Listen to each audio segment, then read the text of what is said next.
The Forces of Fantasy, Warhammer Fantasy and then some archive.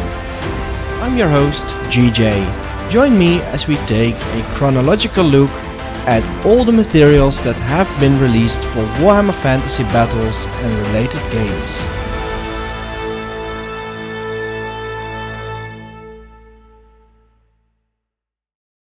I have here in front of me the first book, Volume 1, Tabletop Battles of Warhammer, the Mass Combat Fantasy role-playing game.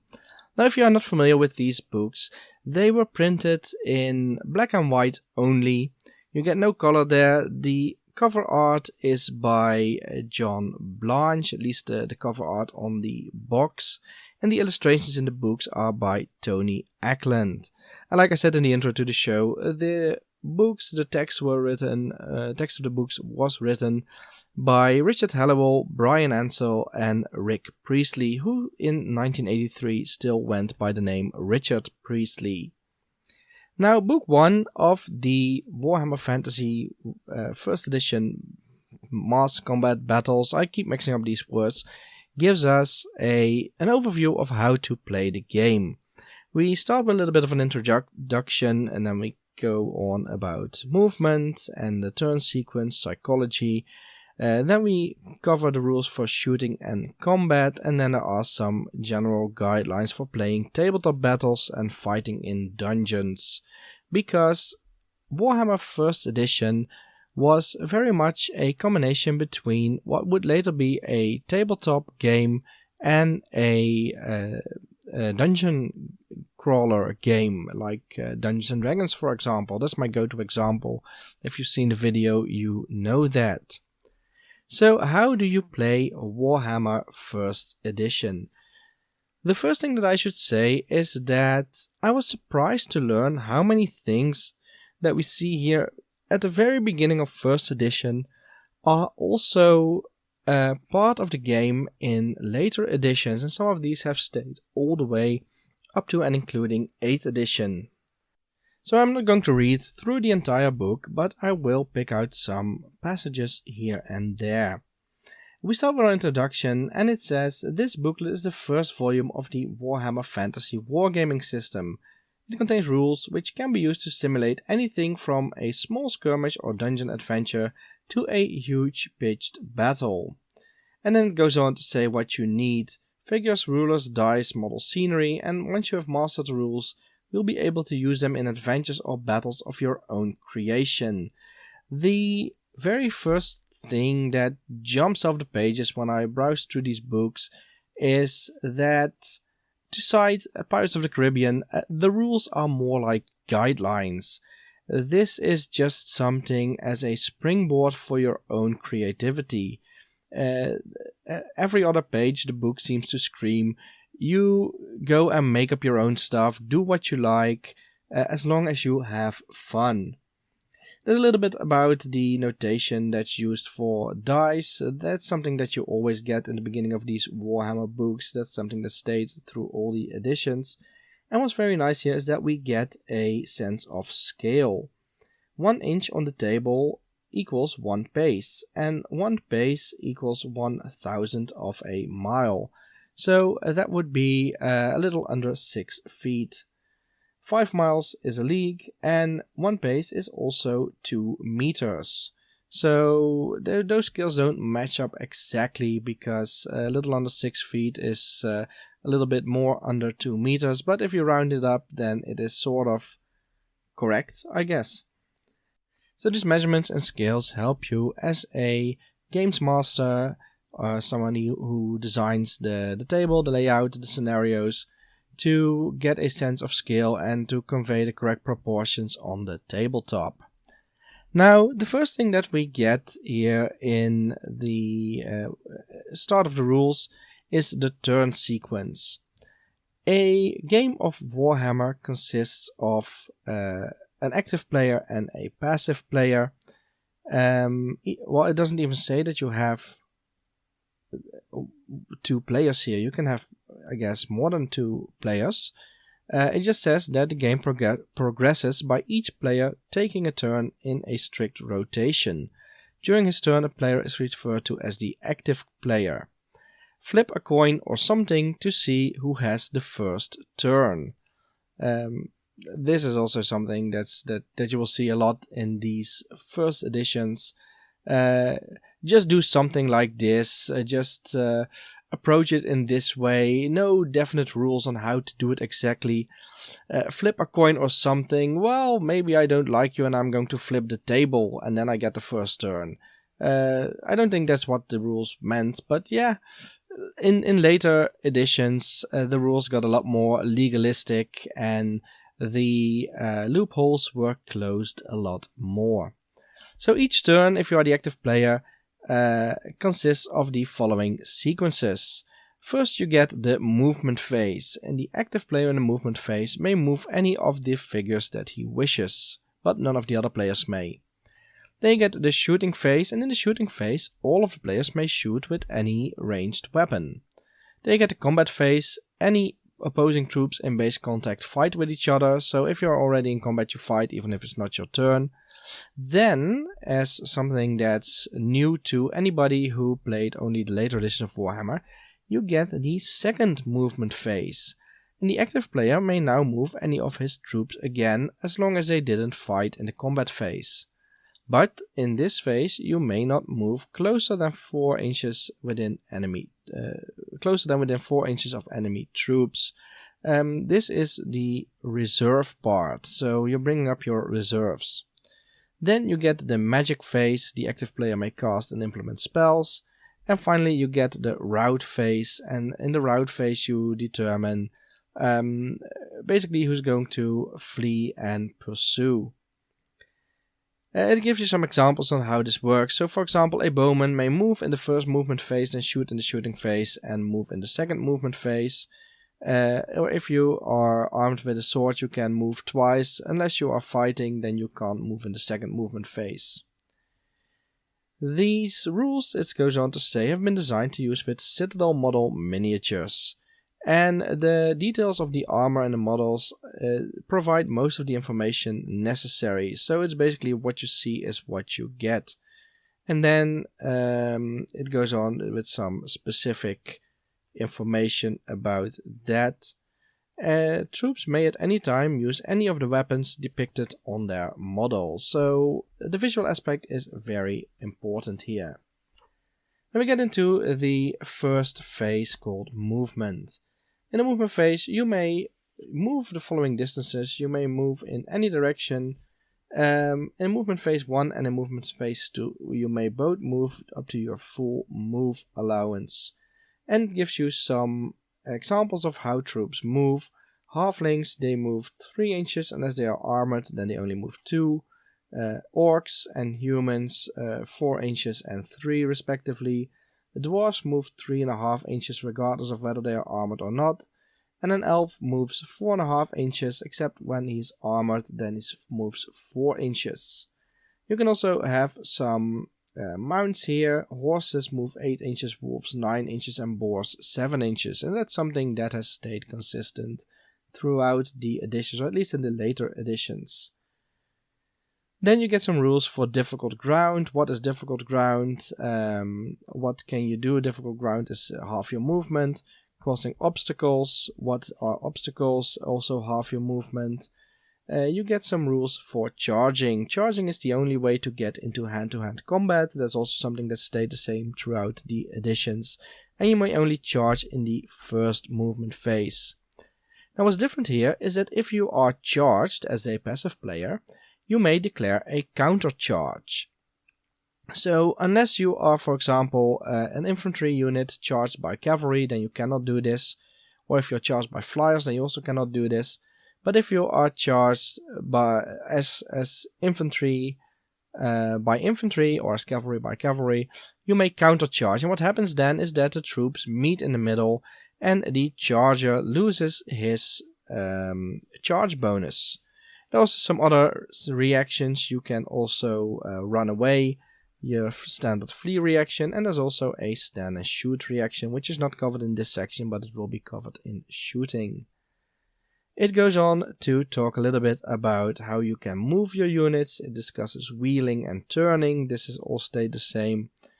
They make a difference here, distinction between intelligent and stupid units such as trolls when it comes to expanding your frontage.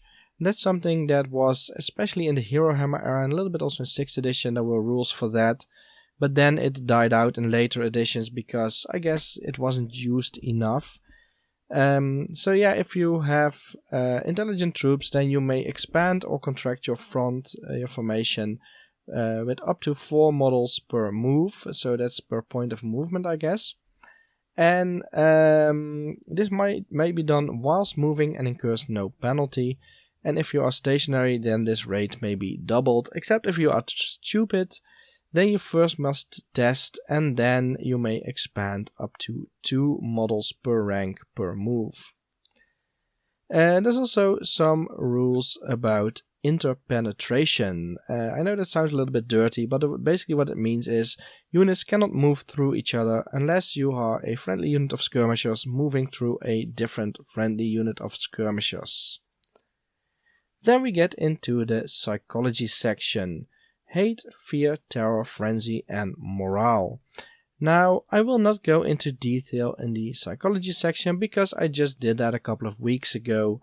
I discussed morale, which would later be panic on the main podcast, and the other types of psychology I discussed on the Patreon page. Now, I do wish to point out that when you look at the rules for terror, you see a barbarian with this Viking helmet type, the Hollywood Viking helmet with the horns protruding from the sides, round shield, his mouth wide open, he's screaming because a spider is dropping down in front of his eyes. And this is not a giant spider, or it's a big spider, but I don't think it's very big by, say, Australian standards. As an arachnophobe, I totally get his reaction. But I do like it that they put a picture of a big scary dude who is basically afraid of a tiny little regular house spider. So yeah, these pictures, they really complement the books. And like I said, they are all in black and white.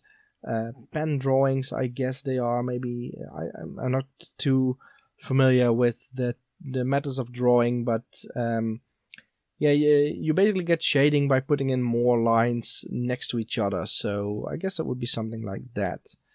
You get a big section on morale, on the panic, what affects your panic and how does that work.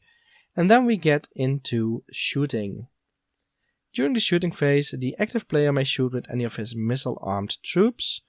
This is something that contradicts what was said earlier, because in the earlier section it said that all players could do that.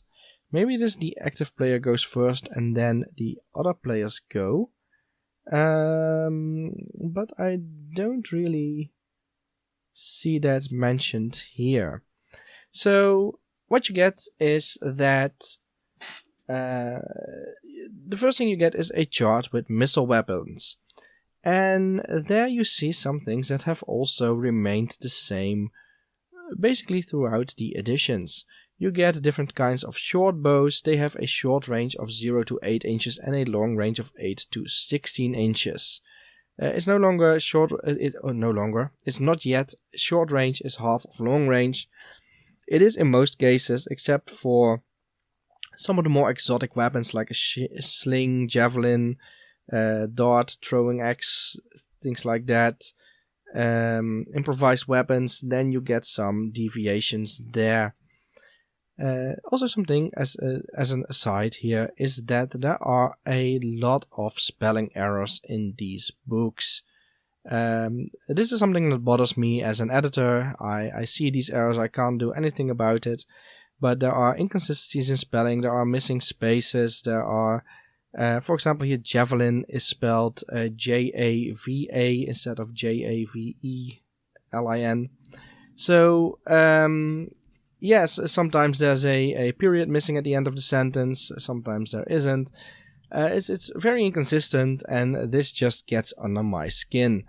So that's just a little pet peeve of mine.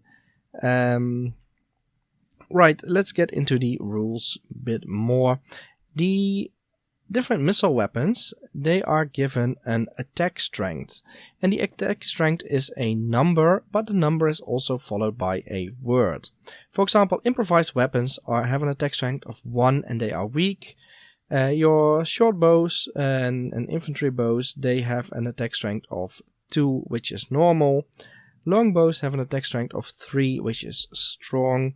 And elf bows and crossbows have an attack strength of 4, which is mighty. And if you go to the next page, then you will see there's also a level 5 powerful and 6 irresistible.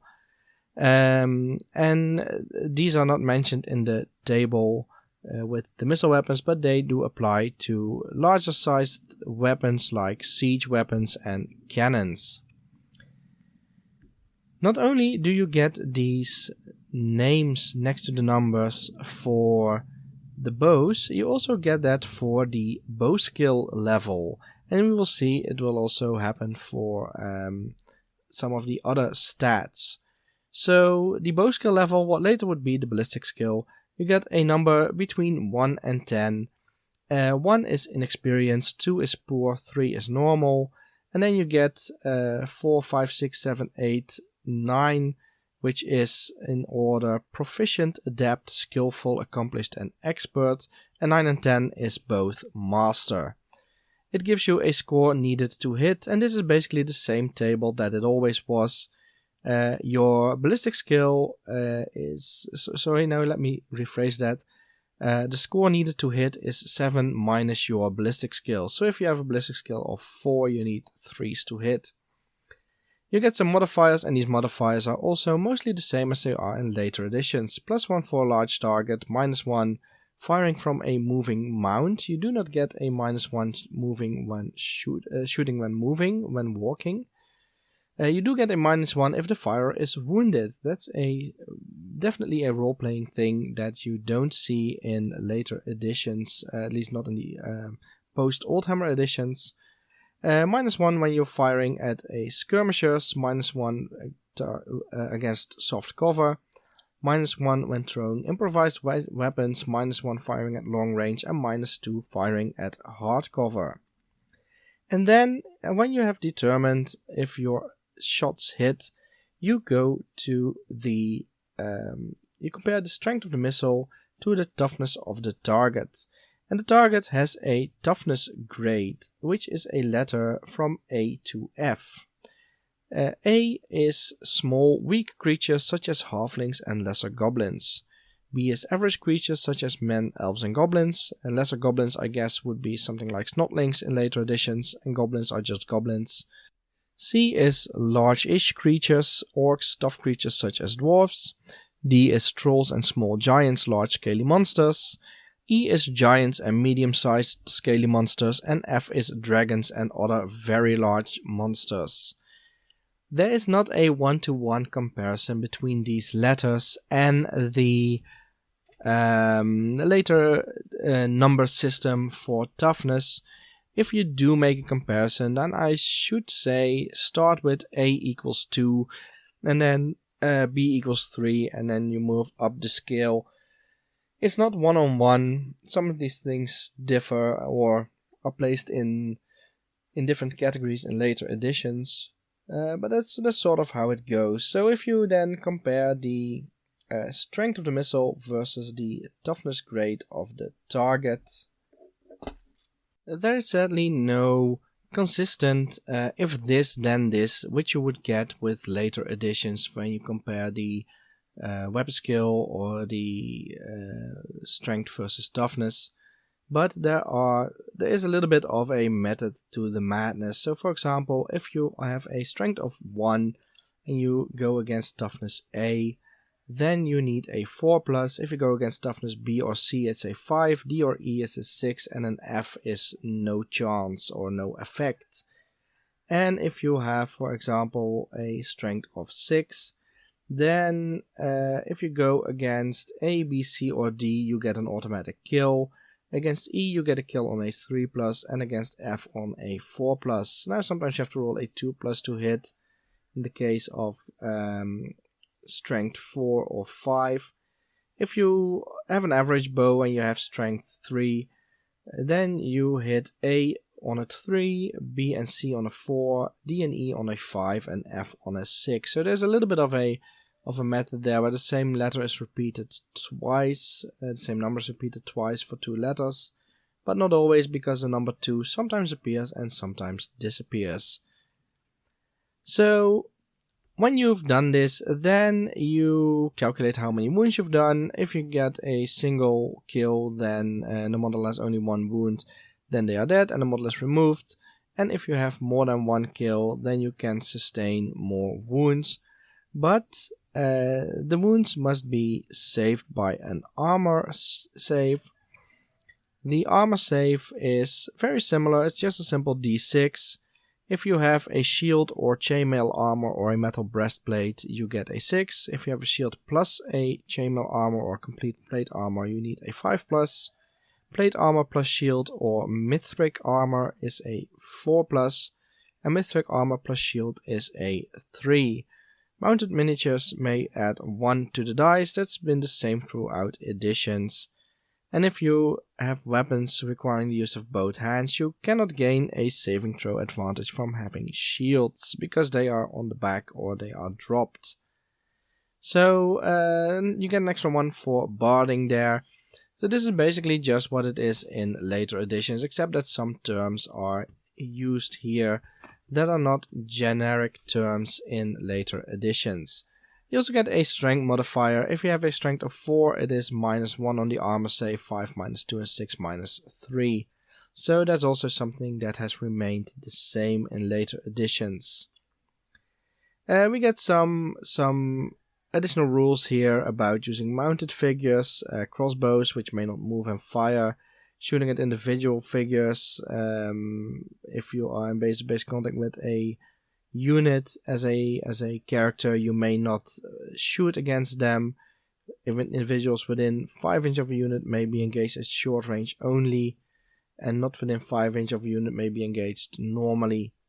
There are some rules for firing into combat, and it says normally this is not allowed, but if you do wish to fire into combat, then you have to roll to see which unit is hit. You just have to divide your shots. What you also get in these rulebooks is that there are some advanced rules, and these are in little boxes with a picture drawn in them. And the advanced rule for shooting is that you can use critical hits. Missilemen with a bow skill of 4 or better may attempt to score a critical hit. You can only do that if you are within short range of your target, and that is a chance of a missile hitting a vital organ and slaying even a large creature. The missileman must first declare that he is using this critical hit rule before any dice are rolled. Then you work out the shot as normal until you come to the kill phase, and for the kill chart you consult the kill chart to see what score you need to cause a normal kill. Then you roll 1d6 for each wound that the target can sustain. You will need to score sufficient on each die to kill as normal. If each die shows a score equal to or more than the score required for a single wound kill, then he is dead, otherwise he is unharmed. So you also get this rule in this advanced rule in combat, and I like this. I think this is something that I would like to see implemented in later editions as well. So how does this work? Let's say you are firing with a strength 4 bow against a toughness E target that has 3 wounds on his profile. You roll to hit, and let's say you hit because you are in short range and you are an elf with a high bow skill. Then you consult the chart, and if you look at the attack strength of 4 and the letter E, then you will see you need a 4+ to kill the target, to cause a wound. So because this target has 3 wounds left, you pick up 3 dice and you roll all of them, and if all of them are 4+, then the target is killed, but if only one of them is a 3 or less, then the shot has no effect at all. You don't even cause a regular wound. You can also do this in combat, like I said. It is a rather lovely rule, a sort of killing blow, Hail Mary kind of idea. I like that they introduced this element here, and I'm curious to see if this is also something that is in 2nd or 3rd edition. But well, we will have to wait a little bit, because the way we're going, with this book, we are still a little while away of discussing second or third edition of Warhammer Fantasy. The next section is combat, and combat is divided into 5 sub-phases. First you get the order of attack, and the attack is the highest initiative level strikes first, so no strike first when you charge. Then you roll to hit, then you roll to kill, then you get a saving throw, and finally you get the combat results. And the combat results, they will determine if your unit is forced back and needs to rout. So the initiative, there is something here that's also a very nice role-playing element. If you have a model with more than one attack, then each subsequent attack is at 1 less point of initiative, and the models with the same initiative strike at the same time. So they give you an example here where you have a harpy fighting against a man and a dwarf. The harpy has an initiative of 4, so he goes first with his first attack. Then the second are the harpy with its second attack, and the man with initiative 3 that has its first attack and its only attack. And then finally the dwarf with initiative 2 gets to attack. You roll to hit, you've got your weapon skill level, and the weapon skill level also has the number here that is that corresponds to a word, to a level, and these are the same as you get with the bow skill. There are some attributes here as well. For example, inexperienced weapon skill 1 are untrained and unblooded troops. Poor, many orcs and goblins are poor and unenthusiastic, level 2. Weapon skill level of 3, normal, men, halflings, some orcs and goblins. Proficient, dwarves, elves, extraordinary fighting ability. And adept, some elves, almost heroic, and anything of level 6 to 10 is called heroic. So that's something that only heroes have usually. Now the weapon skill table is a little bit different as what you expect from later editions of Warhammer Fantasy. You compare your attacker's weapon skill to the opponent's weapon skill. The attacker's weapon skill goes from 1 to 10 and the opponent's goes from 1 to 6, and then the last one is 6 plus. So the formula here there's a formula, is that if you roll against an opponent of equal weapon skill, at least up to skillful, up to level 6. If you roll against an opponent of equal weapon skill, you have to roll a 5. If the weapon skill of your opponent is 1 point higher, you also have to roll a 5. If it's 2 or 3 points higher, you have to roll a 6. And 4 or 5 points higher, you have to roll a 7. And a 7 is a 6 followed by a 4, an 8, a 6 by a 5, and a 9, a 6 by a 6. Which is the same as it is in later editions for shooting. If you fight something with a lower weapon skill, if it's 1 point lower, you hit on a 4. If it's 2 points lower, you hit on a 4. And if it's 3 or 4 points lower, you hit on a 3. And anything lower than that, you hit on a 2. Now, if you are, for example, a master level 10, then anything you hit will be on a 2 plus. If you are a master level 9, anything you hit that has weapon skill 1, 2 or 3 will be on a 3 plus, 4 and 5 on a 3 plus, and 6 plus on a 4 plus. So how then can this be fair if you have a high weapon skill against another guy with a high weapon skill and you hit on 4s or 5s anyway? The weapon skill is modified by different actions. If you charged but were not countercharged, you get +1 to your weapon skill. If you're uphill of your opponent, if you're in frenzy, if you're fighting defensively, then you get +1 for uphill and +2 for fighting defensively or frenzy. You also get some negative modifiers if you use more than one weapon at the same time. If you have a weapon in your left hand, for each wound suffered, and if you have an improvised weapon, that all gives you -1. If you are engaged from the flank or rear, you get -2, and if you fear your opponent, you get also -2. Some of these things were later incorporated into combat results, but as we will see here, combat results is just going to be the number of wounds. Now after you've rolled to hit, you roll to kill. This is the same table as with the shooting phase. Then you get the saving throw, which is the same as in the shooting phase. Strength modifiers using mounted figures, there's some rules about that. When fighting cavalry, you work out the hits and kills as normal, make saving throws where appropriate, and remember that mounted figures add 1 to their dice and always have a saving throw of at least 6. And if you have a kill, you remove the entire model, rider and mount. We get a larger section here about weapons and other bonuses. So not only can you have +1 to your weapon skill, but you can also have +1 to your initiative and your kill. For example, if you are charging, everything charging gets +1 initiative, everything counter charging also gets +1 initiative. If you have a lance and you are cavalry and you are charging, you get +1 initiative and +1 kill, so that's +1 to wound.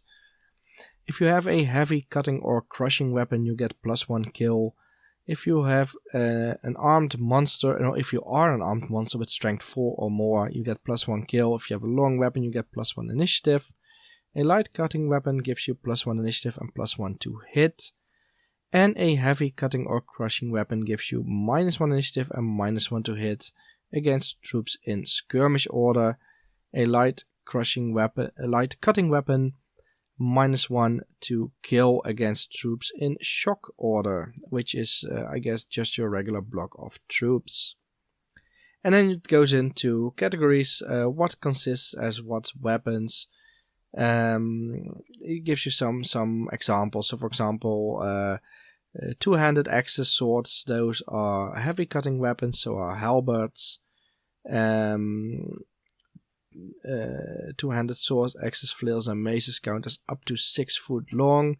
If both sides are using weapons within the same category, no advantage is conferred. So you get a section then about weapons differentiation and monsters.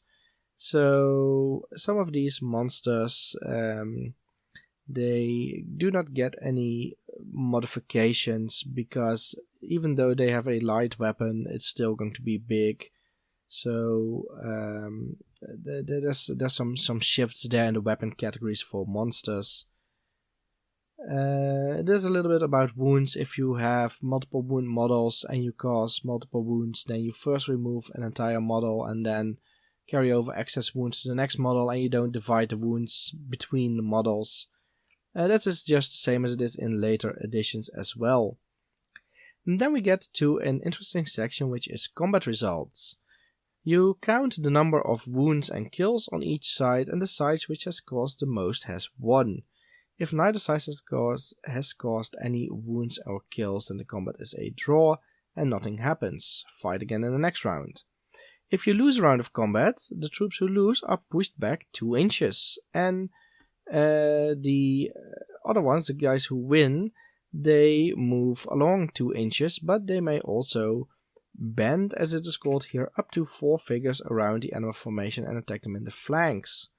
If the enemy has a rear rank, they may turn the figures against the troops, lapping around in this way, and thus escaping the -2 penalty for being attacked in the flank, but no other figures may turn or move. You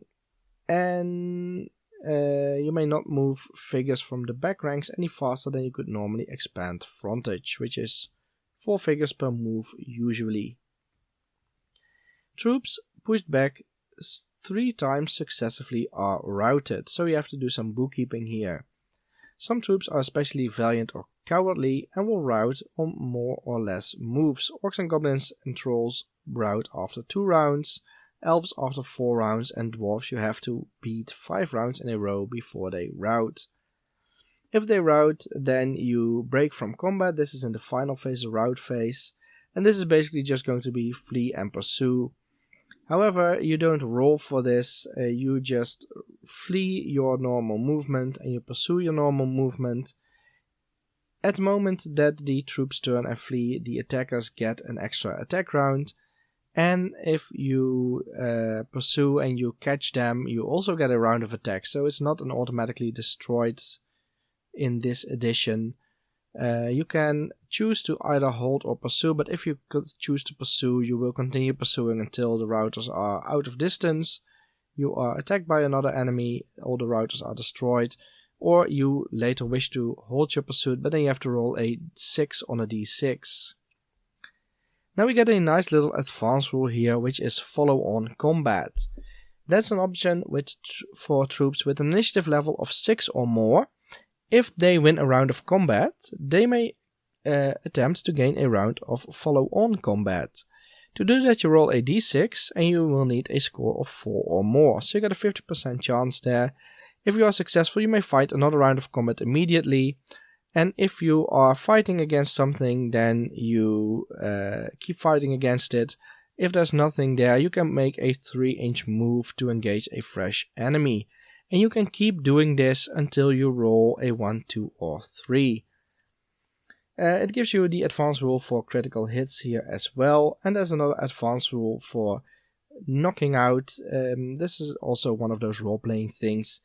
If you wish to knock out your opponent and not harm him, then you have to play the combat as normal. When the enemy comes to take his final saving throw, the victor may declare he's going for a knockout. Then you roll a dice. On a 1 to 3, he is knocked out for 3d10 turns. On a 4 to 5, he's knocked out for 5d10 turns. And on a 6, he's killed, and it says, oops, with a lot of O's, sorry. We get then our section on tabletop battles, which is just basically how are you going to organize this. You put some pressed wood plates on your table, you put a cloth over them, you go to your hobby store and you get some hills and buildings and rivers and woods. You can make some things to make them look right in relation with the figures. So get some railway stuff there. There's just some tips how to get that. Citadel makes some excellent little windows, pillars and other architectural pieces, including a really ugly gargoyle, so that you can just add to store-bought houses. It says that you can use lichen for it's something that's used by railway modelers and eaten by reindeer in Sweden, so it's very cheap. And you can use it for greenery. It gives you a little bit of a rundown of what fighting with regiments works like. A regiment is anything from between 5 and 50 figures. It must be of the same sort of troops throughout, so you have a regiment of unarmored bowmen, regiment of plate armored knights and anything. You can mix figures with different weapons and armor if you like, but this makes combat much more difficult to work out, so I never do. I don't know who the I is, one of the 3 writers of course, but yeah, if you want to, you can do that. And then it goes on to say, and this must, I think, be one of my favorite quotes from the entire book, units of between 10 and 24 figures look nicest. Isn't that cute? It's not about what's effective, it's not about what works best in the game, it's about what looks nice. And this is after a section about, yeah, just put a cloth on the table and make it look sort of in the same scale, everything. And so yeah, I like that they did that.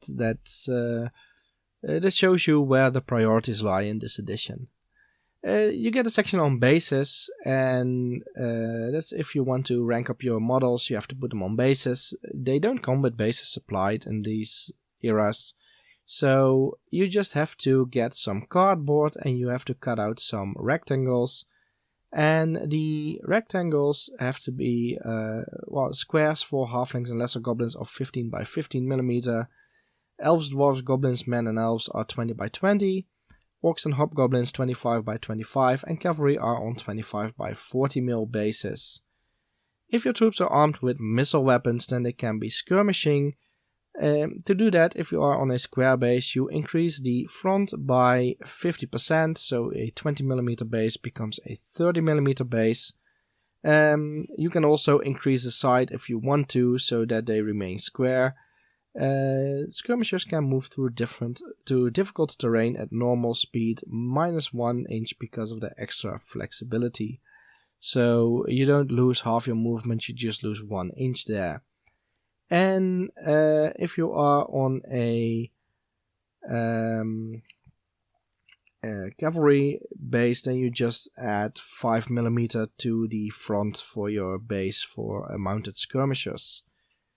Troops armed primarily with close combat weapons are shock troops. So yeah, I was right there, I didn't read this section before. They are allowed smaller bases than normal troops, but are vulnerable to some weapons because they have little room to duck and dodge in ranks. Shock troops may deduct 5mm from their base frontages. So you're just putting halflings then on 1 cm square bases. That's telling you also something about the scale that these models were in. All members of a regiment must be in base-to-base contact with each other during the game. And if that's not possible, then they must remain as close as possible. They get a section about fighting in dungeons. This is something that ties in really well with the role-playing games. It also says here that many players will already be familiar with dungeoneering using role-playing games. Warhammer can be used in a similar way to produce dungeon adventures or underground conflicts. It gives you some rules about darkness and light. If you have a torch, then you illuminate an area of 4-inch radius. If you do not have that, then you need night vision as explained in the creature list. There are some rules about doors, what consists of a normal door, what can you do, what do you need to roll to force the door open. There are some rules for tunnels. Do not bring cavalry, but horses can be dismounted, something like that. Then you get a section about flying creatures. Flyers can, during the active turn, land, take off, or remain airborne. There's no remain airborne is something like flying high in 4th and 5th edition, but you do not get the area of combat rules that came with it in that edition. Flyers can land, and they can land into combat counting as a charge at the beginning of the active player movement phase. You can take off and land, and if 2 flyers charge into the same combat, then the flyers will fight each other. Then we get in this book a scenario called the Ziggurat of Doom. In the darkling woods of Dwarf Strangle there stand a most ancient ziggurat. Solitary and forgotten, the crumbling mound passes century upon century undisturbed until the day in question. Upon this day, the day of this adventure, the 6 dwarfs Sigrun Strongarm, Sigrat Blackbrow, Sigrun Slendershank, Skeggy Brokenback, Sorgorn Brittlebone, and their leader Thorgrim Braindim break the peace of sleeping millennia as they stumble hurriedly into the sunlight of the open glade. Indeed, the dwarves have reason to hurry, for they are fleeing for their very lives away from the forest, away from the goblins whose cries can even now be heard in the glade. "This looks like a place to make an end of it," says Thorgrim. "We defend this old temple, for I'd sooner die here with a weapon in my hand than die running with an arrow in my back."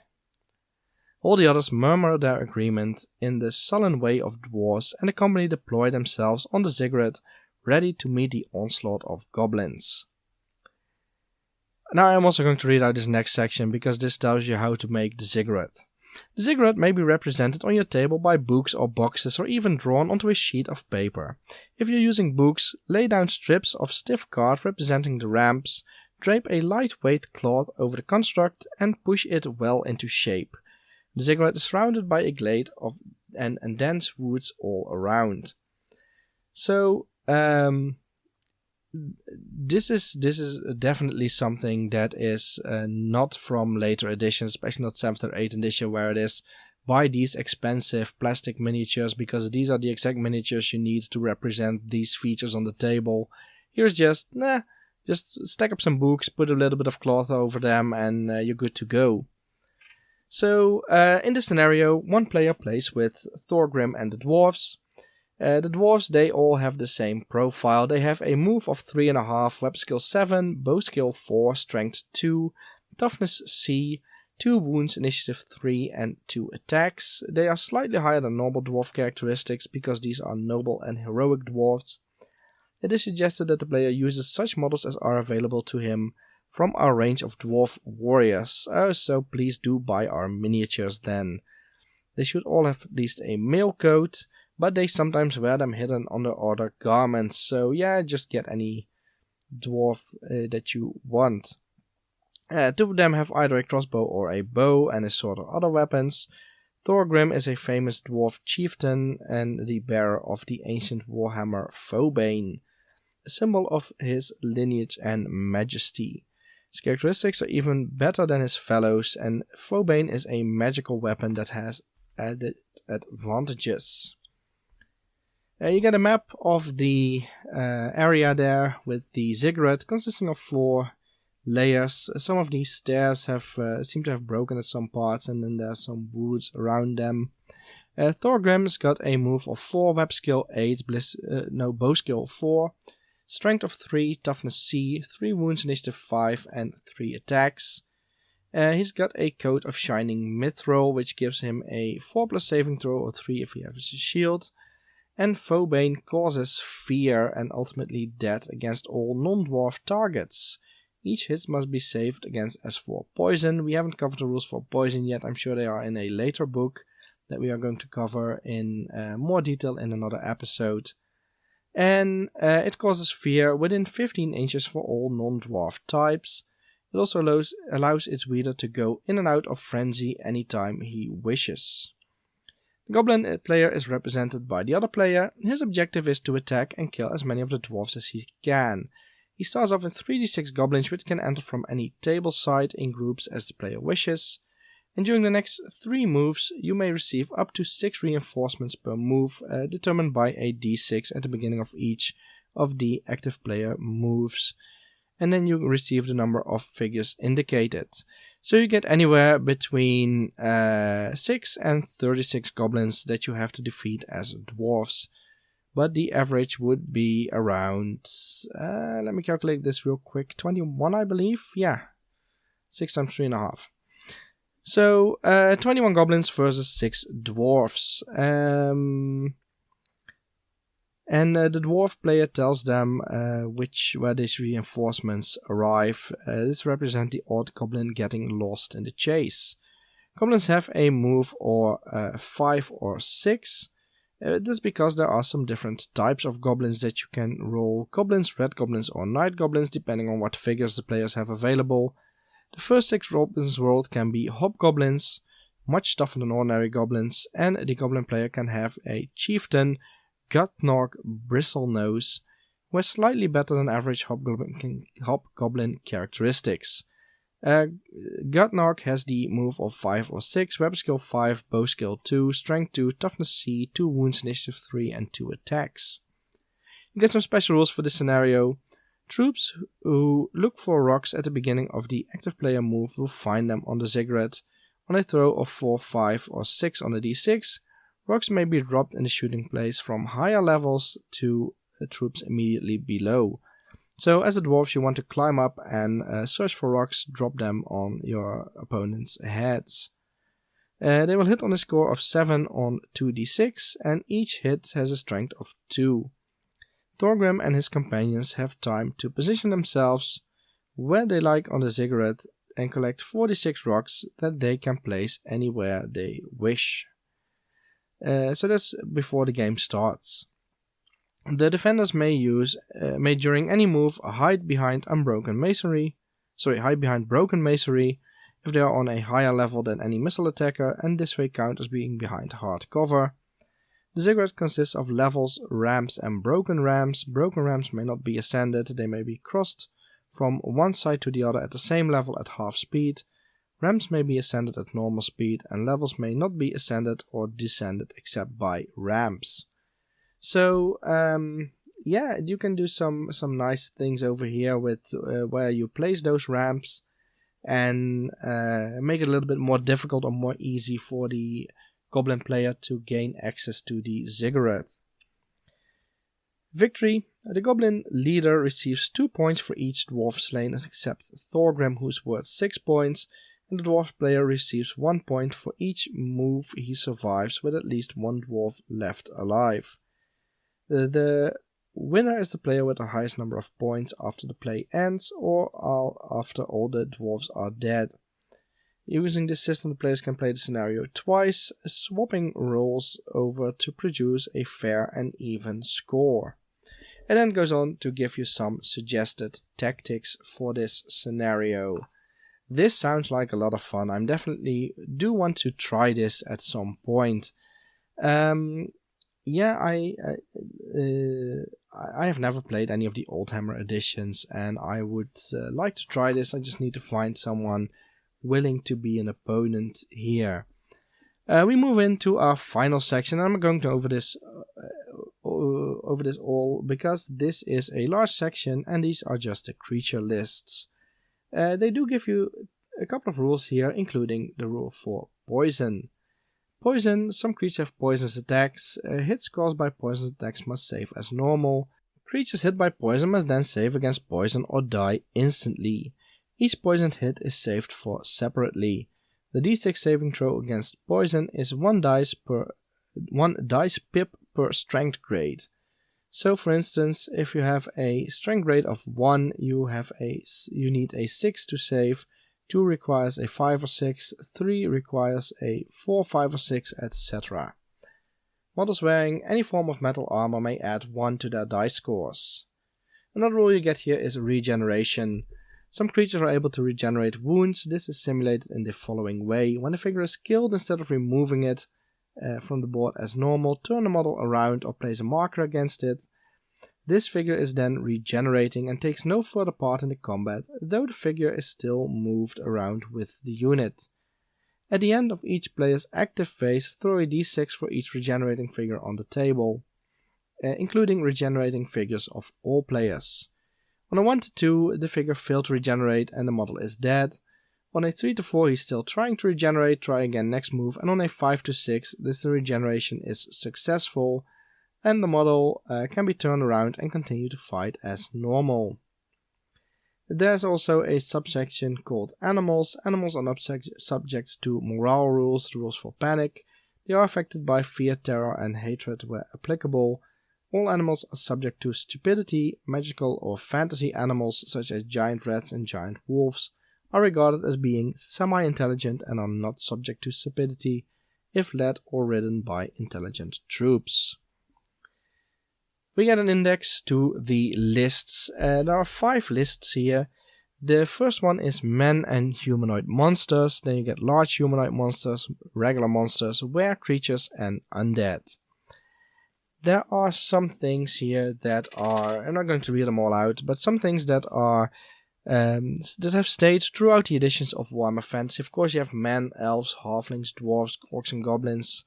Some things that have disappeared, like manfish, the Balrog, a large humanoid monster, the centaurs, which have disappeared after 3rd edition, although you do get the centaurs for chaos. You get a Jabberwock that made a reappearance in 7th edition as the Jabber Slide, I guess. Winged Panther, Carnivorous Bird, Giant Riding Reptile, they got some different names. The were creatures, were tiger, were rat, were wolf, were boar, and were bear. What you get here in this next section is profiles, and the profiles are divided up in the things that I read out. Basically, this is more or less your Warhammer 4th through 8th edition profile minus leadership. Movement, weapon skill, ballistic skill, bow skill, strength, toughness, wounds, initiative, and attacks. What's notable here is that there are no points values in this book. I don't know if we get them in other books, I don't think so. So yeah, there's something here that is missing, and I think this will be rectified very soon, because I do believe that in Forces of Fantasy, which is like an update to the supplemental update to first edition, there you do get point values for these troops, so you can make more even games. But other than that, you can also do what's suggested in the Ziggurat scenario. Just play the game, switch sides, and play the game again and see how it goes. Volume 2 Magic and Volume 3 Characters. And I'm not going through them in the correct order because Magic is tied in heavily to characters. You first need to create a character before you can have it use magic. So that's why we're going to start by taking a look at characters. The book opens with an introduction about role-playing. Now I'm going to assume that most of you are already familiar with the concept of role-playing. You have a couple of players, you have a GM. The players, they play the game, and the GM, the games master, he makes the scenario and he plays the monsters and the stuff that the players will face. He will give them the opportunities and the players will have to find their way out and act within the story that the games master is telling. That's just basically what you do in a role-playing game. So there's a little bit of introduction about that. What are the roles for the games master? Which roles do the players have? And then it opens with player characters. Each player character has 3 sorts of characteristics. There are the personal characteristics, and the personal characteristics are things like social status, age, sex, intelligence, cool, willpower, and leadership. Then you've also got your fighting characteristics, and these are the things on your profile, the things that we discussed in the last episode. They are in a little bit of a different order than they are in the Tabletop Battles rulebook. They are number of attacks, number of wounds, initiative, weapon skill and bow skill, your strength grade, toughness and move. And then the final one is skills. You can have various skills like trapper, sailor, conman, pickpocket. There's even a skill called transvestite, which is probably not very politically correct in these times, but well, we're in 1983 today. You've got, these are rolled on a D100 table. A character's skill will depend upon his previous experience, and like personal characteristics, they should be interpreted by the GM. So, what do you do with these skills? That's basically up to the GM. Then we get to character generation, and character generation is very much role-playing. If you have ever played Warhammer Fantasy roleplay, which I haven't, but I have rolled up a couple of characters using the first edition Warhammer Fantasy roleplay book, it's very similar to that. So first you start by generating characters. On a 1 to 3 you're a human, on a 4 to 5 you're a dwarf, and on a 6 you're an elf. Then you go to the characteristics, you roll a D100 for the social status, and the higher you get, the higher your level is. So if you're for a human, if you roll a 0 to 50 you're a free man, 51 to 70 you're a bondsman, 71 to 80 you're a burgher, 81 to 90 is a citizen. Then you got 91 to 95 knight, 96, 97 earl, on 98 you're a duke, and on 99 you're a prince. And dwarves and elves have similar tables, except that dwarves have a much higher chance of being a house serf, and then the next one up is on 80 plus noble, and then you get kinsman, prince or royal prince. Elves, they have a 90% chance to be a free elf, and in the last 10% you get counselor, elder or prince. Then you get something about the age. For humans you roll 66 plus 6, for elves it's 10d6 plus 20, and for that's for dwarves. And for elves it's 3d6 plus 20. So dwarves are generally older than elves in this, a lot older than elves in this edition. You will start off with 1 wound. The initiative is for all races D4, humans add 1 and elves add 3. Then you get web skill and bow skill. You roll 2d6 for that, and then you have to decide which of these is your primary fighting skill. Men and dwarves tend to be swordsmen, elves prefer to specialize in the bow, and elves choosing to be bowmen may add +2 to the number that you roll. So you get a number between 1 and 6 depending on what you roll on 2d6. That's a little bit confusing. So if you roll a 2 on your 2d6 score, you've got a web skill or bow skill of 1. If you roll 3 to 4, you got a 2. If you roll 5 to 9, you got a 3. It goes up like that. And then for the secondary fighting skill, you roll a d6 and subtract 2, and that is going to be your secondary fighting skill. So web skill and ballistic skill are determined in this way. In strength, you roll a d6, and depending on what you are, you get 1 or 2 for men and elves, or 2 or 3 for dwarves. Toughness is something similar. You roll a d6, men and elves get B or C, and dwarves get B or C, but dwarves have a higher chance of C, and men and elves have a higher chance of B. Your move rate will be given in the creature list, which is, if I say this by heart, 3.5 for dwarves, 4 for men, and I believe it was 5 for elves or something like that. 4.5 for elves, I believe. So it's in that range somewhere.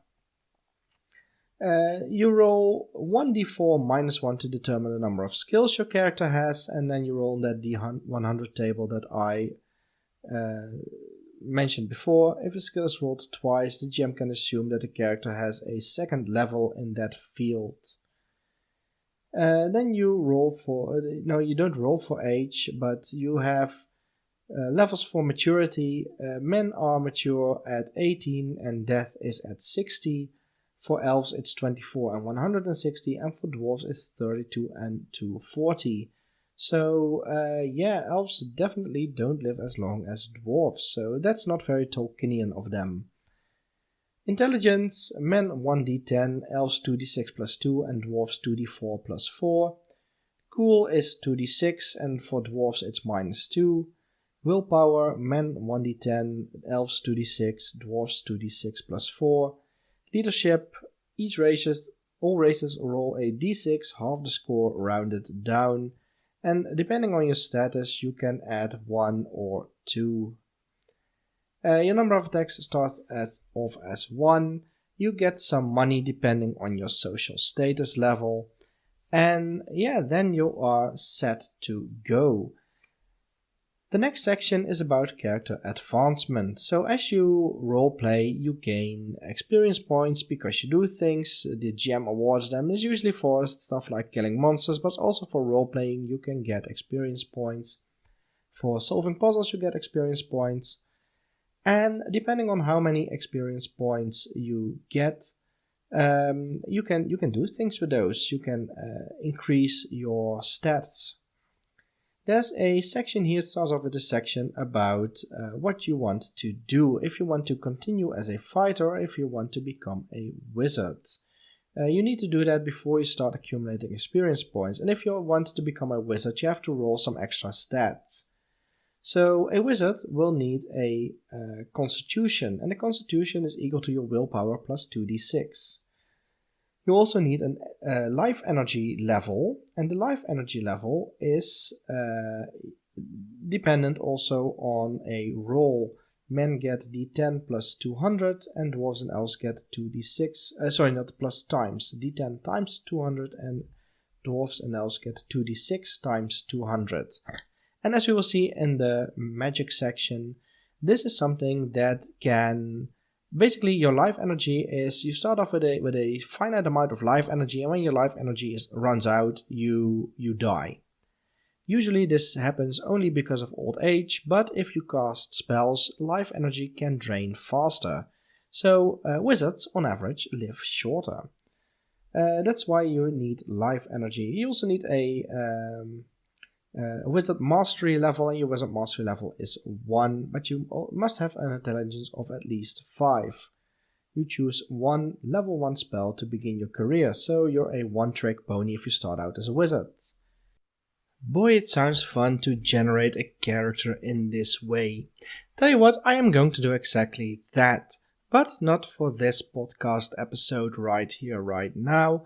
I will randomly roll a Warhammer Fantasy 1st edition role-playing character on the Patreon page.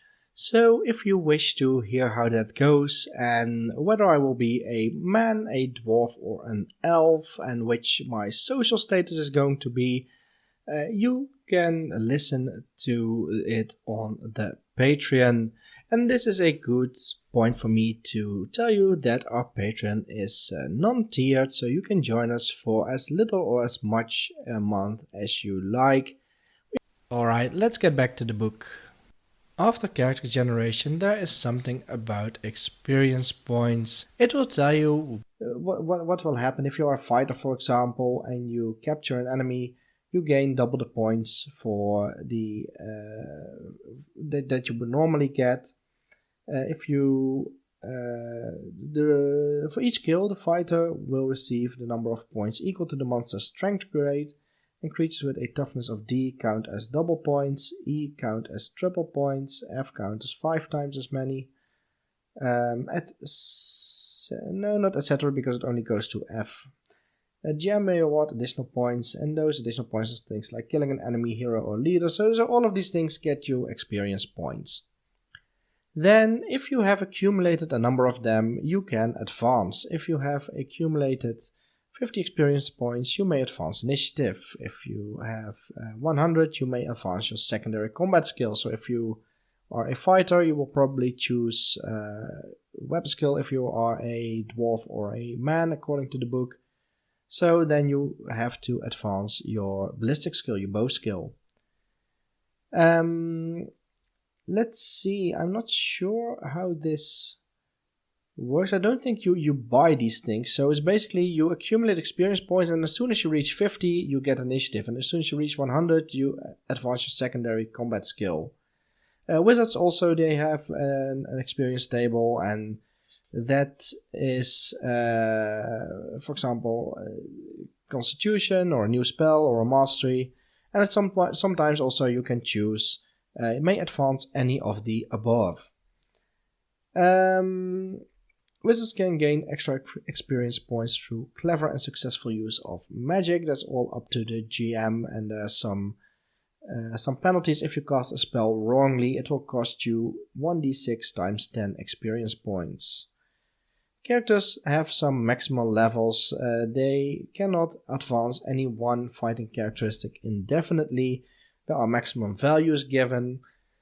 For example, you can only advance your toughness grade as a dwarf to D and no higher than that. You can only advance your primary skill as an elf to 10 and your secondary skill as well. Initiative level can go up higher to 10 for dwarves, 20 for men, and 24 for elves. And your wounds and attacks can also go up to a certain maximum, which is somewhere between 3 and 6 depending on your race and the stat. Now, what's also important in role-playing is your alignment. The alignment is, I believe it is it's chosen by the player. Player must choose that character's alignment. And the alignments are good, neutral, evil, avarice, and hunger. A good, neutral, and evil you will know if you have played, for example, D&D. But instead of lawful and chaos, and instead of a matrix, you just get 2 extra alignments here, which are avarice and hunger. And each alignment, depending on what you have, will give you bonuses. Unless, of course, you're neutral. Good aligned characters receive double experience points for slaying evil characters or monsters, and evil characters or monsters receive double the points for slaying good characters or monsters. If you, as a good player, slay a good character, then those are a negative experience, but if you are evil and you kill another evil character, then you don't get any. And evil guys even get treble points for killing or harming their friends and relations. So if you're evil and you need experience points, just stab a party member in the back and you will get over that threshold. Avaricious characters receive no extra experience points for acts of courage, bravery, or self-sacrifice. They receive double points for any money they acquire. So you have to get some money. And hunger. The hunger alignment is common amongst the less intelligent monster types. Hunger-aligned creatures may only have one interest in life: food. Characters with a hunger alignment are rarely encountered, and are usually easily recognizable because of their great obesity. Food-oriented characters receive quadruple bonus for slain opponents that they eat. And the GM should exert his influence to prevent characters acting against their alignment. So good characters should not go around brutally torturing captured opponents, stuff like that. And the GM should always reward extra experience points if the player acts particularly in character. There's a table then on the next page where you can randomly generate the alignment of anything you encounter in the creature or monster list that we saw at the back of the Warhammer Tabletop Battles book, the first volume. Then there's a section about injuries, and this is a little bit more like what you expect from a game of wartime and indeed role-playing games. So what happens is that if your full complement of wounds is lost, so if you start out with 3 wounds and you lose 3 wounds, then you're dead.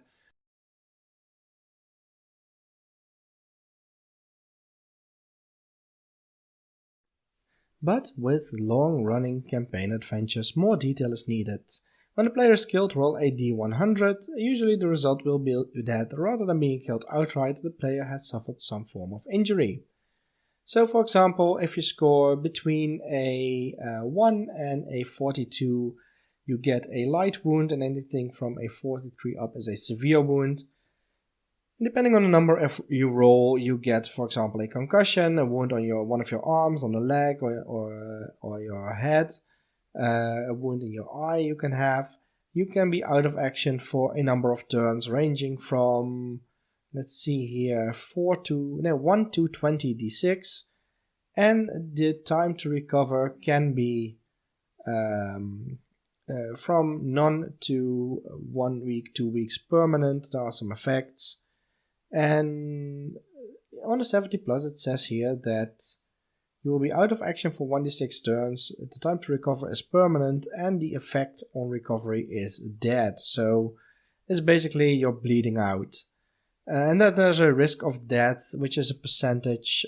Anything between 1 and 69 is from none to increments of 5, it goes up. No, not really, there's 18%. So there's none, 5, 10, 15, 18, 20, 25%, and then you are dead.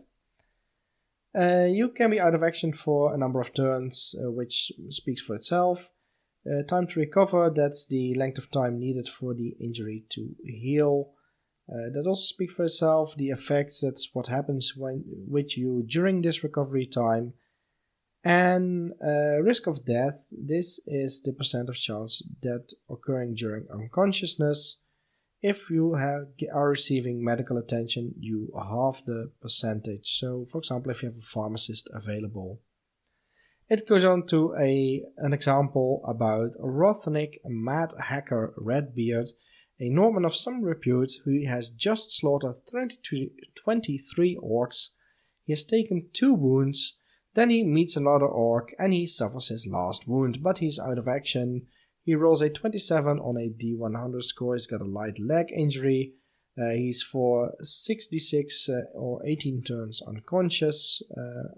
And well, then at the end of the period, you roll another d100 to see if he lives. And then, well, Rodnick will have to be careful in the meantime in his 2 weeks of recovery. Because if he receives 1 more wound, he will be out of action again and he will suffer further injuries. Then there's a section about creating adventures. There are some ideas listed, including, which I also mentioned on the unboxing video on the Patreon, rescuing a lovely Italian princess. So apparently Italy in this day and age was still part of the Warhammer world. You get a list like an assassination, capture someone, explore an unknown region or island, and it ends with or anything you like. Harking back to what I said earlier in the podcast, be creative. There are some things here that the GM will have to do. This is your basic role-playing stuff. You get a table with costs. What does a sword cost? You get something about the monetary system. You have a small gold coin weighing 1/4 of an ounce. That's a gold piece, a crown, I believe it's called. Yeah, a crown. A shilling is a smaller silver coin, 20 shillings to a gold piece, and a penny is the smallest coin of brass, 12 pennies to a shilling. And then something about the notation, so it goes C for the number of crowns, and then pennies and shillings are divided by a slash symbol. There are some rates of pay. You can do some actual work other than adventuring, and there are some rates here in a town of about 5,000 people. If you, for example, work as a laborer, you can gain 5 crowns per week, and you get a 30% chance to find work for a duration of 1 to 6 weeks. Then we move on to the encounter charts, and this is just what you expect. Everything here is determined by dice rolls. So when you travel as players, you have to have an order of march. So who's in front? Then the GM will decide the direction of the approach of the encounter. There's a D10 table listed here. And then you get a lot of tables which are all percentage charts, and depending on where you are, if you are in a marshland or in a coast, you get, for example, if you are walking along a coast, you roll once per day, and if you roll a 0 to 73, there's no encounter. If you roll 74 to 76, you get 2d4 orcs, or you get some harpies, or ogres, or elves, or men. And if you roll 96 or higher, I guess, you encounter 1 dragon. There's some subterranean tables here. Table 1 and table 2 is there. There are also some things that are, well, this is just the GM's discretion. Oh, it goes on table 3 even. And then it goes on to enchanted objects. These can be magical weapons, these can be named items, stuff like that. There's also a D100 table for that. GMs should use their discretion in placing enchanted objects. And then you get the tables for these objects later on, and you get another scenario here, the Red Wake River Valley. This is a role-playing scenario. There are no tabletop battles here as far as I can tell. This is just, you need a GM and you need 3 other players. There's a little bit here about the scenario and what you can do, a little bit about the map and the surrounding countryside, what the players should know. And then there is a section, what the players should not know. And that's for the GM, so I'm not going to read this. There are some things here about encounter chances, stuff like that, what's in which specific terrain. There are maps for a tower and for the dungeons beneath the tower. And it ends with it ends over here. So, did I say just now that there was also a chart with magic items, with enchanted items there? Because if I did say so, I have been mistaken, because that's all the way back in Volume 2 Magic. Speaking of which, if you have rolled a character and if you've decided that he is to be a wizard, you need to roll your spells and you need to know about how this works as a wizard. So, wizards come in 4 different levels. 1, 2, 3, or 4. The title for level 1 wizard is Novice or Initiate, for level 2 is Acolyte, for level 3 is Adept, and for level 4 is Magician or Mage. Keep that in mind next time you face your opponent with a level 1 Scroll Caddy. These titles, of course, can differ depending on a certain mastery that you may have or a certain direction that you're going in. Wizards have 3 additional stats that fighters don't have. These are Mastery, Constitution, and Life Energy. We talked a little bit about those and how you get those. Constitution, what it does is it basically depends how much magic you can expand before being exhausted and unable to continue. So this is your mana level, to say it in Diablo terms. Life Energy, I already explained a little bit about that. You have a large but finite amount, and if you run out of life energy, you die. Casting spells. Spells have 6 different characteristics here in this game. Each spells are cast in the magic phase of the active player's turn, and each spell has the characteristics time to prepare, talismans, spell level, energy, time to rest, and remarks. So time to prepare says that the wizard has to remain motionless for a number of turns, and those are the active player turns. So if you have a spell that takes 2 turns to prepare, you cannot move for 2 consecutive turns before you cast it in the magic phase. And if you have a spell that is 1 turn to prepare, I guess you just stay stationary in your movement phase and then cast a spell in the subsequent magic phase. Talismans, these are things like what I called on the Patreon video spell focus in Dungeons and Dragons. These are things that you need to cast the spell. For example, you need something personal, a staff or a wand. You need a silver rune ball. You need certain amulets or certain filters, which are potions. You might need a scrying glass or a pure relic. These are all things that you can roll up on the enchanted items table. And if you don't have the item, you basically can't cast the spell. The spells have a level going from 1 to 4. These correspond to the mastery level of the wizards. The higher level spell is harder to learn and to cast. A wizard may not normally learn or use a spell that has a higher level than his mastery level, but there are exceptions if you have a special talisman and charmed objects. Energy is how much the spell costs, and the point is deduced from the wizard's constitution and from your life energy. For a normal game, it's important to know what the constitution is, but in a campaign with a longer game, you have to keep track of the life energy drain as well.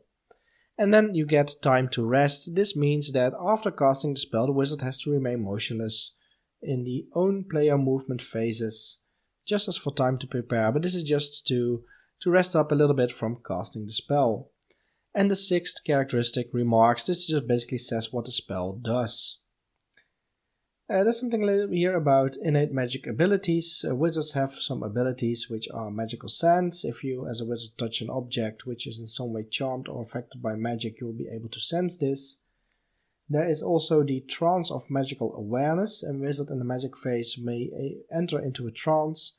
You expend 1 constitution point for each move spent in this state. But if you do so, or if you can also remain motionless, of course. But if you are in this sense, in this trance, you will be able to sense any magic items being used against him, and or any magic used against him. So spells also. And a rough direction of all other wizards within 48 inches, and I'm guessing those are 48 table inches. The trance does not inhibit the wizard's ability to move, fight, or perform other magic, but well, if you move, you have to spend constitution points. And then magical attacks. You can try to enhance your own magical attacks. This is basically what you get in 5th edition and 4th edition. You cast a spell, you add power to it, and there's also ties in with ability number 4, annihilating attacks, which is what in later editions would be called dispelling. So what you do, if a wizard casts a spell, he can, for example, say, the example given here is Fireball. Fireball costs 2 energy per bolt, but you can increase this to 3 or 4 per bolt if you wish as a wizard. The spell doesn't have more effect, but it will become harder to annihilate. So if you annihilate, an enemy wizard, they can spend energy points to counter the spell. And if the number of energy points is equal to half or more the ones used in the attack, then the spell is annihilated and has no effects. So, for example, if I wish to cast a spell with a power of 2 and I decide to increase it to 4, then my enemy has to spend 2 energy points to dispel it. The way you do this in this game is you both write the number of energy points that you wish to expend on a paper, and you hand the papers to the GM, and the GM will say if the spell passes or not. And then there's also something funny, which is the fumble factor. The fumble factor is a chance that a spell fails, I guess more or less catastrophically. What you do is each time a certain situation arises, which is casting a spell of a higher mastery level, or if you are wounded, or if you are attempting to cast a spell that you just learned, then you roll 2d6 before the spell is cast and you apply a modifier. For each wound suffered by the wizard, you add 4. For each, if this is the first time the spell is cast successfully in a real combat situation, you add 4. If the spell is 1 level higher than the wizard mastery level, you add 2. You add 3 if it's 2 levels higher, and 4 if it's 3 levels higher.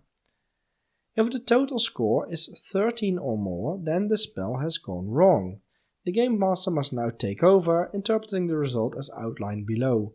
You roll a d6. On a 1 to 2, the spell affects the wrong person. You have to roll again. On a 1 to 3, it affects the wizard himself. On a 4 to 5, an ally or friend. And on a 6, some other foe, determined randomly who is hit. If that first d6 roll is a 3, the spell has the opposite effect. So, blessing counts as curse, bloodlust causes the subject to become pliant and passive. That's fun for the GM to interpret what would happen, for example, if you cast a fireball. I guess it will be then ice or water or something like that, a splash of water in your face. The wizard has cast some completely different spell on the roll of 4. If you roll a 1 to 2, it's a spell of a lower level, a 3 to 4 of the same level, and a 5 to 6 of a higher level. And then you have to randomly generate that spell, and on a 5 to 6 the spell has no effect at all. There's a little bit about wizards and characteristics, and it says you have to read the next book for that. But yeah, that's we just read it, so that's why I read it before that. It goes on to say a wizard may not normally learn spells with a spell level greater than his mastery level, but occasionally books or talismans will be encountered which offer simple methods of approaching high level spells. So I guess something like reading a scroll, reading a spell from a scroll, something like that. I might be completely mistaken here. It might be something that you learn. There is a subsection of wizards which is necromancy, and necromancers, they control undead creatures, but it's a specialized form of wizardry. There are others such as elementalists. It says to become any kind of specialist wizard, you must first master the fundamental principles of magic. So that means you forfeit learning. You forfeit the learning of one spell. Usually, you when you advance, you can learn one spell at some point. So you don't learn that spell, and thereafter you may learn spells within the specialty that you've chosen. But you must learn a spell of each level, starting at the lowest. And thus it does go on to say here, further supplements to Warhammer will cover specialist magic in detail. So I guess that this is already when they were printing this, they were thinking of Forces of Fantasy, which is the first supplement and the only supplement to first edition. Then we get to the section where you randomly generate spells. You roll a d10 to determine the mastery level. If you have a magical character that you wish to use as a GM, this is not for your player characters. You roll something for the constitution, the speciality, and then the number of spells available, and then you determine the personal fighting characteristics as laid down in book 3. Am I reading this correctly? Let me see here real quick. Let me go back on that.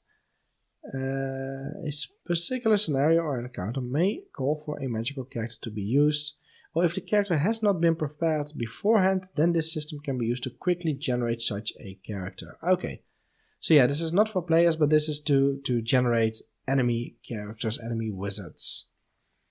Yeah, and then we get to the spells list. Level 1, 2, 3, 4 spells, those are a D100 table. And then you also get Necromancy level 1, 2, 3 and 4 spells, also on a D100 table. These are the spells randomly generated for your non-player characters, because players, they choose the spells they wish to learn. And these spells are not so much the spells that you encounter in later editions of Warhammer Fantasy, at least not the Tabletop Battles variants, but these are more of the role-playing spells that you encounter in Dungeons & Dragons. Now there's a little section about necromancy. Only evil wizards may become necromancers, and the necromancer has the power of summonation for the dead. Now it leads closely to gains his life energy, twisting him and reinforcing his evil disposition. Each time necromancy spell is cast, he takes a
to be extinguished by immersion in water, but may be extinguished with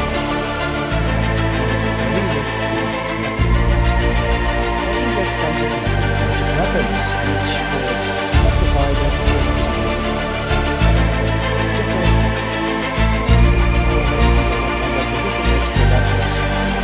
And some of the magical weapons are basically virtual things. So there's something here like unique magical weapons. Wizards try to produce at least one enchanted weapon sometimes in their lives, and then you get a weapon which is an enchanted weapon, so counts as the full effects against undead gods and demons types. And then you also get things that give you extra attacks or initiative, or less attacks or initiative or strength, poison, fear, stupidity. Something that flashes brightly when orcs or goblins are near, going back to Tolkien there.